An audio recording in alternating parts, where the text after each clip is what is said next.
एक सून घरी एकटीच राहत होती आणि एकटी असल्यामुळे सासरा तिची करमणूक करायचा, तिच्यासोबत टिंगल-टवाळ्या करायचा आणि सून पण सासऱ्याची मजा घ्यायची. सून ही दिसायला खूप सुंदर होती, म्हणून सासरा तिच्या प्रेमात पडला. एके दिवशी असंच घडलं.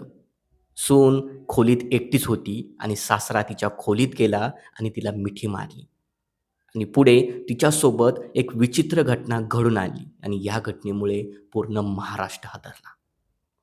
आता मंडळींनो, ही घटना केव्हा घडली आणि कुठं घडली? संपूर्ण प्रकरण मी तुम्हाला सांगणार आहे. पण मंडळी, अजूनही तुम्ही या व्हिडिओला लाईक नसेल करीत तर लाईक करा आणि चॅनलला सबस्क्राईब करा. जेणेकरून तुम्हाला पुढील घटनेचे अपडेट मिळत जातील.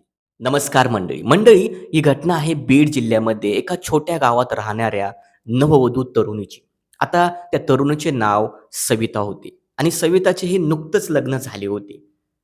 सविताचा नवरा हा आर्मीमध्ये होता आणि आर्मीमध्ये असताना तो वर्षातून एकदा दोनदा घरी यायचा सविताला भेटण्यासाठी.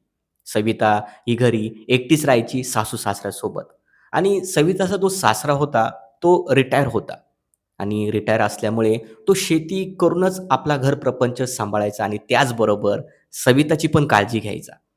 आता सून एकटी असल्यामुळे सासरा तिच्यासोबत संभाषण करायचा, तिच्यासोबत गप्पा-गोष्टी करायचा, टिंगल-टवाळ्या करायचा आणि सून पण सासऱ्याची मजा घ्यायची आणि जी सासू होती, ती घरात कुठल्यातरी कोपऱ्यात बसून राहायची, कारण ती आजारीच होती. सासऱ्याची नजर ही सवितावर तिच्या लग्नापासून वेगळीच होती. सासऱ्याला सविता पाहिजेन होती, म्हणून सासरा तिच्यासोबत टिंगल-टवाळ्या करायचा. सासरा हा सविताला जाळ्यात फसवणार होता. पण सविता खूप हुशार होती. ती सासऱ्याच्या जाळ्यात अडकत नव्हती. एके दिवशी असंच घडलं. रात्री खूप जोरदार पाऊस होता. कडाक्याची वीज चमकत होती आणि सविता ही घरी एकटीच होती. तिला तिच्या नवऱ्याचा फोन आला आणि तो नवरा तिला म्हणाला, "सविता, मी 6 महिने घरी येणार नाही." आणि सविताने नवऱ्याचे असे बोलणे ऐकून ती उदास झाली. सासऱ्याने सविताचे बोलणे गुपचूप ऐकले. सासऱ्याने सविताला धीर दिला, "अगं, तुझा नवरा तुझ्या शेजारी नाही म्हणून काय झालं? मी आहे ना तुझ्या शेजारी. मी तुझी काळजी घेईन." सासऱ्याने सविताला असा धीर दिला आणि तिच्या खांद्यावर हात ठेवला. सासऱ्याचा खांद्यावर हात होता. सविताला हे थोडं अस्वस्थ वाटलं, पण तिने तो खांद्यावरचा हात सासऱ्याचा काढला नाही. आता सासऱ्याची धीर दिवसेंदिवस वाढत गेली.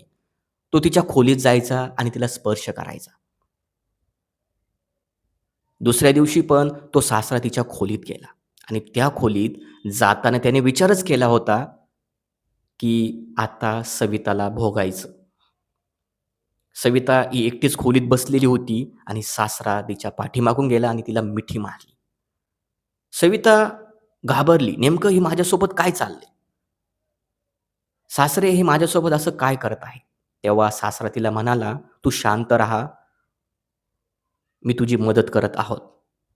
सासऱ्याने पाठीमागून तिला घट्ट पकडले होते आणि सविता सासऱ्याला म्हणाली, "अहो सोडा मला. हे तुम्ही काय करतात?" पण सासऱ्याने ऐकले नाही. सासरा तिच्यावर अत्याचार करण्याचा प्रयत्न करत होता. सविताने खूप झटापट केली, पण सासरा ऐकत नव्हता. सविता म्हणाली, "अहो सोडा, कोणीतरी येईल. हे तुम्ही काय करता?" पण सासरा ऐकायलाच तयार नव्हता.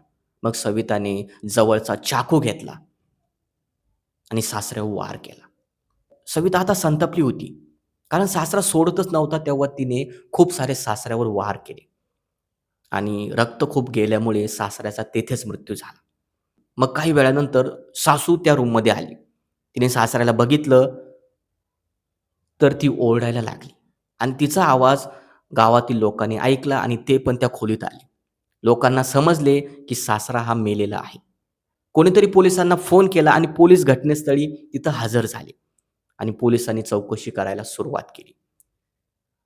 पोलिसांनी ज्या सविताच्या हातात चाकू होता तो घेतला आणि सविताला अटक केली. पोलिसांना सविताने सांगितले, की सासरा माझ्यावर अत्याचार करत होता म्हणून मी त्याला मारले. पोलिसांनी सविताला न्यायालयात हजर केले. न्यायालयाने पण सविताची जी सजा होती, ती थोडी माफ केली कारण सविताने हा गुन्हा कबूल केला होता. तरी पण सविताला अटक झाली, ती जेलमध्ये गेली. सासरा हा मेलेलाच होता आणि त्याची सजा ही सविताला भेटली. मंडळींनो, सासरीने चुकीचे केले तिच्यासोबत, पण सविताने पण सासऱ्याला चाकूने मारलं. हे किती बरोबर आहे? तुम्ही आम्हाला कमेंटमध्ये नक्की कळवा. आणि हो, मंडळींनो, अशाच घटना ऐकण्यासाठी आम्हाला आत्ताच सबस्क्राईब करा. तर चला मंडळी, पुढच्या घटनेमध्ये मी तुम्हाला भेटतो. तोपर्यंत जय महाराष्ट्र.